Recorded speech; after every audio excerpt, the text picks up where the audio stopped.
আচ্ছা, তো এখন আমরা এই 7 নাম্বারটা দেখব। 7 নাম্বার ম্যাথটা খুবই সহজ একটা math. a plus 1 by a equal to 2 হলে দেখাও যে a square plus 1 by a square equal to a to the power 4 plus 1 by a to the power 4। তো দেখো যে এটা আসলে খুবই সহজ একটা ম্যাথ। প্রথমে বাম পক্ষটা লিখে তারপর ওটাকে ভাঙবা। a square plus b, এটা কিন্তু b ধরি আর কি। তো a square plus b square equal to a plus b whole square minus 2ab, তারপরে মানটা বসাবা equal to এই 2 square equal to 4 minus 2 equal to 2। এখন দেখো ডান পক্ষের ব্যাপারটা আরো সহজ।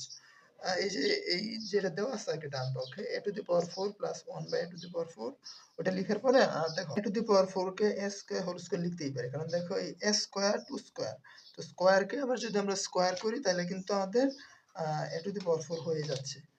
তো তারপরে কি করবা যে এই a to the power 4 plus 1 by a to the power 4 K a square square আবার প্লাস 1 by a square উপরে আরেকটা স্কয়ার দিবা। তারপরে দেখো এটা কিন্তু আমাদের একটা সূত্র হয়ে গেছে। এখন এই এই a স্কয়ার, যেটা এই a স্কয়ার যতটুকু আছে এই সবটুকুনকে জাস্ট a হিসাবে কল্পনা করবা। তাহলে দেখো আমাদের সূত্র হচ্ছে a square plus b square. তো a square plus b square equal to আমরা কি জানি a plus b whole square minus 2ab। এবং এই দুটা কাটা, এখন দেখো এই যে এই মানটা কিন্তু আমরা অলরেডি এখানে পেয়ে গেছি। তো জাস্ট ডিরেক্টলি মানটা এখানে বসায় দিবা। আর এখানে লিখে দিতে পারো যে বাম পক্ষ থেকে, কিংবা যেহেতু a square plus b square equal two 2, কিংবা যেহেতু a square plus 1 by square equal two 2, মানটা বসাবা।